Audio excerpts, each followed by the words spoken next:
Symptom basically is the term used by the patient with which the patient presents to the hospital, and sign is the term used by clinician after examining the patient and finding certain clinical findings in that particular patient.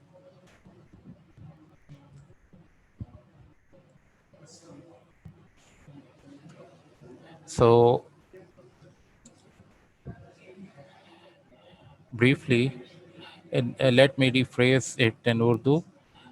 Most of you would be familiar with the terms symptom and sign. Symptom basically एक ऐसी term है जो कि patient जब hospital में present करता है तो वो यूज़ करता है,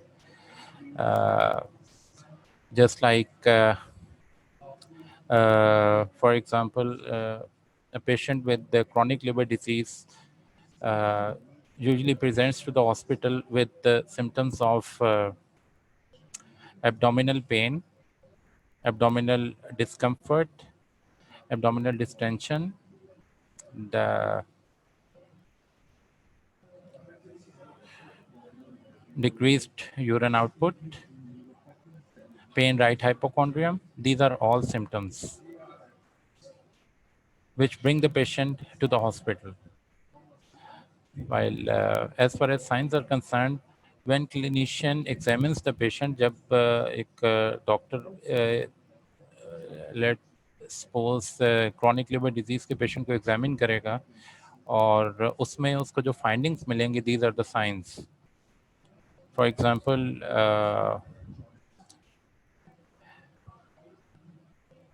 the clinician depicts splenomegaly in that particular patient. It is sign. Then abdominal, then ascites. It is a clinical sign. The words. So symptoms in this chronic liver disease patient were abdominal pain, abdominal distension, abdominal discomfort, decreased urine output. These are signs, the symptoms which bring the patient to the hospital. While splenomegaly, which clinician depicts while examining the patient, and ascites, these are the signs. So another example of these symptoms and signs we can take from respiratory system. For example, a patient presents to the hospital with cough, shortness of breath. And, these are the symptoms.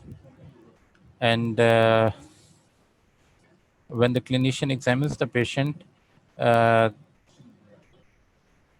he may find increased respiratory rate and a bronchi on clinical examination while auscultating the chest. So these are the signs. तो पहले मैंने जो example दी थी वो GI system gastroenterology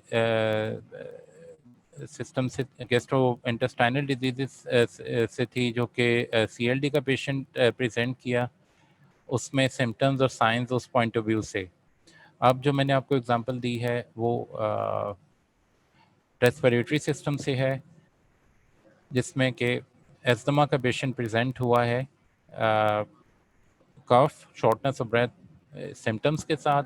and जब doctor ने examine किया तो ही depicts increased respiratory rate and bronchi while auscultating the chest. These are the signs. So these are the two systems. Now, if we take example from a cardiovascular system, so Patient may present with chest pain exacerbated by exertion, and pain radiates to the left arm and shoulder. These are the symptoms with which the patient presents to the hospital. So, while examining the patient, the clinician may depict increased heart rate. Any murmur may be audible in that particular patient. There may be signs of left or right heart failure, uh, as the clinician may find fine basal crepitations while auscultating the chest, or a raised JVP,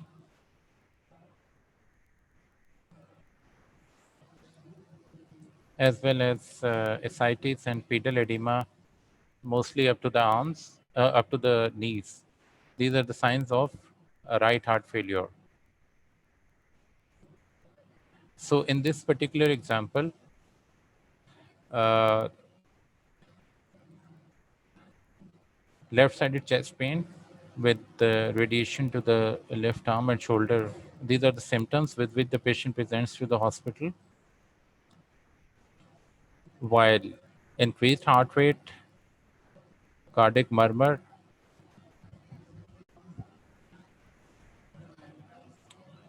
bibasal fine crepitations on chest auscultation, raised JVP, ascites,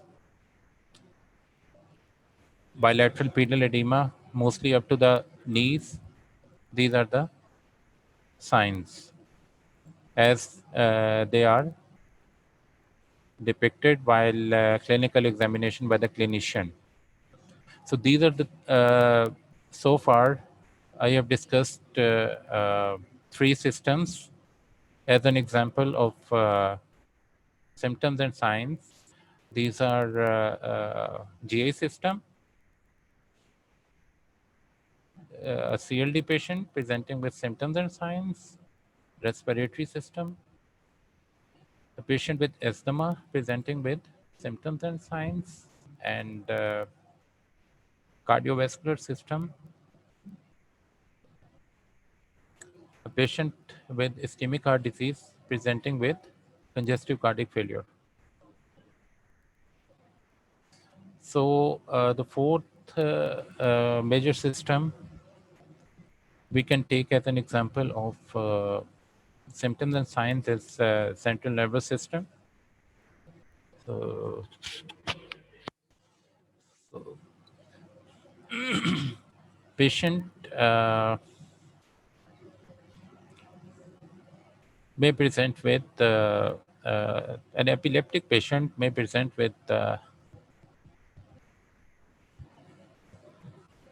symptoms of jerky movements of hands and feet,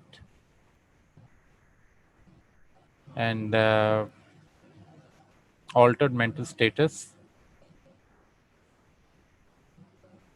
along with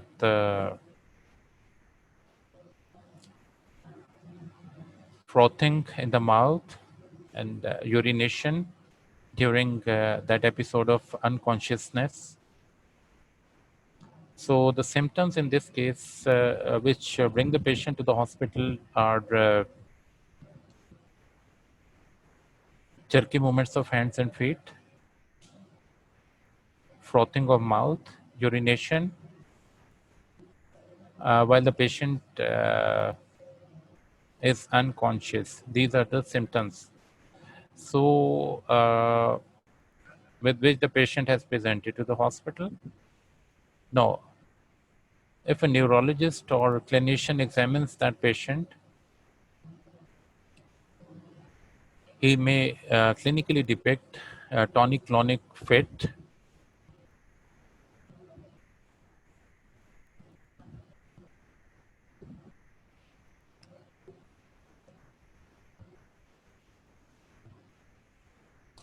which is a clinical sign in this particular example, as it is clinically depicted by a neurologist or a physician. So in this particular example of central nervous system, patient with epilepsy presents with symptoms of jerky movements of hands and feet, frothing of mouth, urination while the patient is unconscious, and this is mostly told by the attendants of the patient. So these are symptoms uh, which bring the patient to the hospital. Now the clinician or neurologist examines the patient and depicts tonic-clonic fit in that particular patient, which is a clinical sign. So this is the fourth example of these symptoms and signs. I hope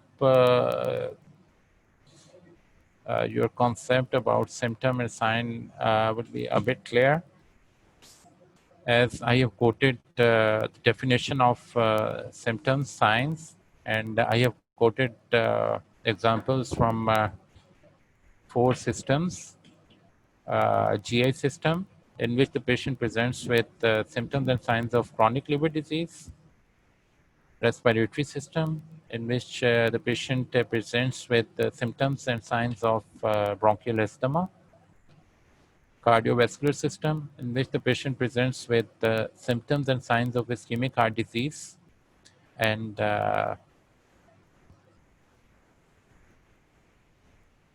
neurological system, in which the patient presents with symptoms and signs of epilepsy. So to further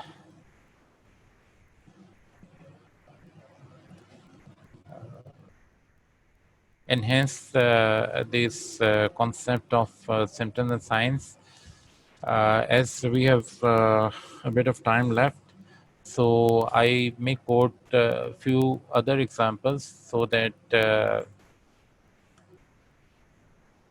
you may further clear this concept of symptoms and signs. Uh, so once again, we consider example from GI tract.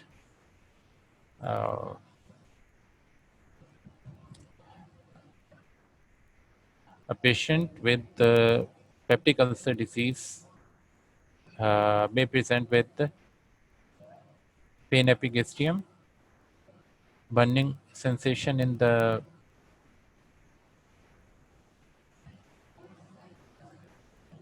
epigastrium that is more postprandial or after meal. So in this particular example, the symptoms which bring the patient of peptic ulcer disease to the hospital are pain epigastrium, epigastric burning, that is more after meals or postprandial. So after the patient is being examined by the clinician may depict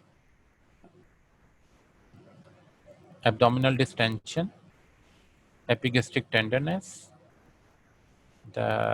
He may encounter secretion splash in that particular patient.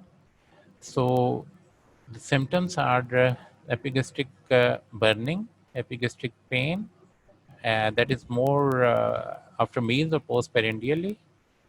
These are the symptoms which bring the patient to the hospital. After examining the patient, the clinician depicts findings of epigastric tenderness, and escalation splash may be encountered. So these are the signs. So in this particular example of a patient presenting with acid peptic disease, these are the symptoms and signs.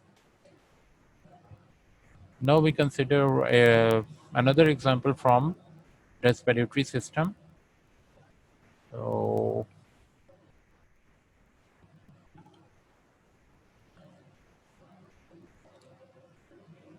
a chronic smoker presents to the hospital with shortness of breath on minimal exertion and dry cough on and off. These are the symptoms. So patient after being examined by the clinician may find a bilateral reduced air entry on auscultation of this patient and occasional crepitations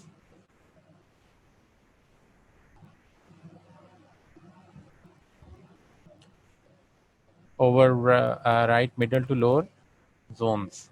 These are the signs. So in this particular example of from respiratory system, patient with the COPD presents to the hospital with shortness of breath on minimal exertion and dry cough. These are the symptoms. And after being examined by the clinician depicts findings of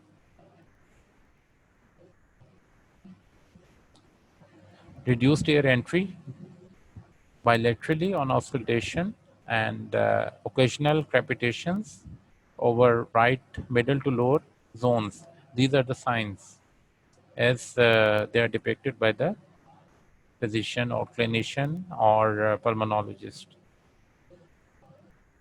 Now, once again, taking another example from cardiovascular system, a patient with valvular heart disease may present to the hospital with symptoms of severe shortness of breath on mild exertion and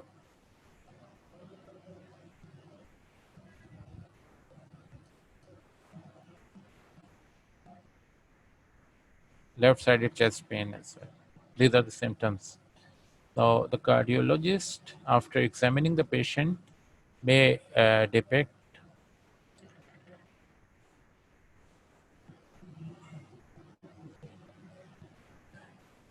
mid-diastolic or pansystolic murmur due to valvular heart disease of mitral valve. Uh, uh, Whatever the case maybe, whether the patient is having mitral valve stenosis or mitral valve regurgitation. So these are the symptoms. So the cardiologist, after examining the patient, may find out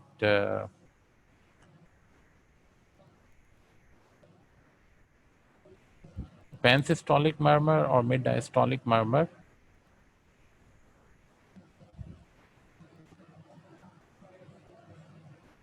increased first heart sound, loud first heart sound, and displaced JVP. So these are the clinical signs depicted by cardiologists in this particular patient of valvular heart disease. So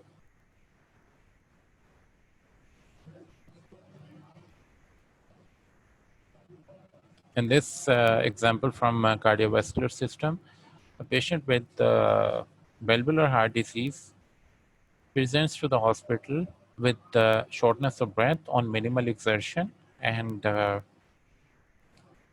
left-sided chest pain. These are the symptoms. While cardiologist, while examining this particular patient, may detect pansystolic murmur or mid-diastolic murmur, loud first heart sound, and displaced JVP. And these are the signs. So last of all, let us consider another example from central nervous system.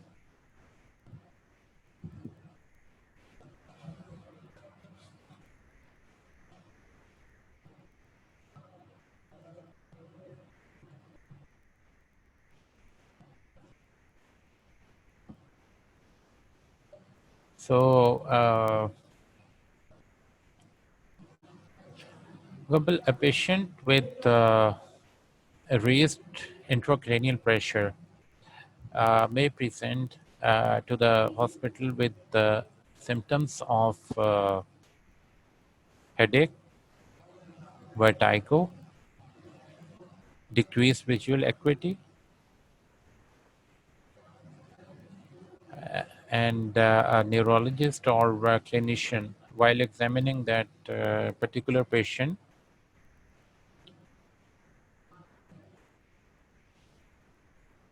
may depict papilledema while performing ophthalmoscopy of this patient. So this is a clinical sign which is depicted by the clinician.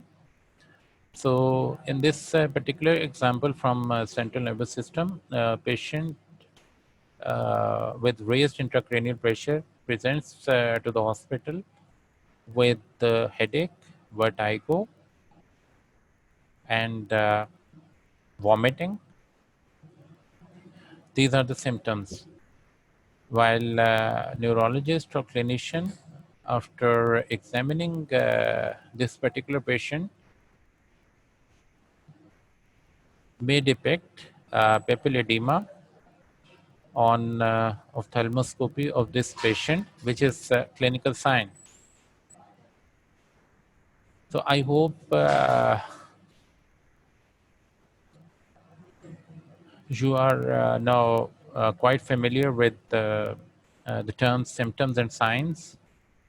So as I have discussed a definition of symptoms and signs along with examples, two examples each from GI system.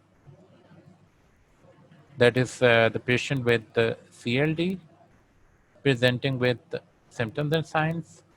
And the other example, the patient of acid peptic disease presenting with symptoms and signs from respiratory system, patient with asthma and COPD presenting with particular symptoms and signs in cardiovascular system, patient presenting with symptoms and signs of ischemic heart disease and valvular heart disease.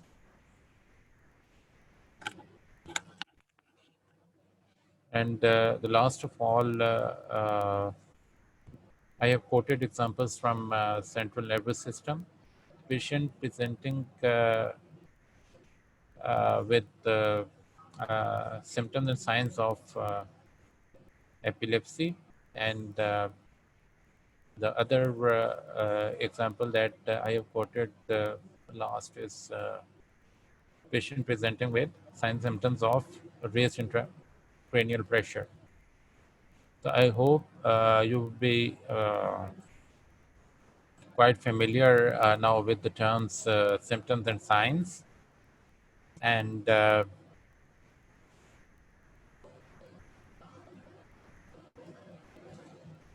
you will find it now useful while applying it clinically on the patients.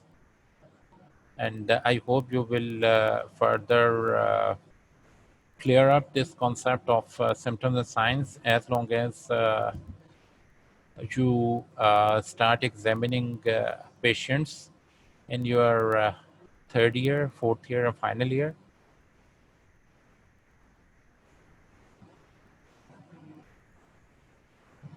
And this will pretty clear up your concept further. Thank you very much.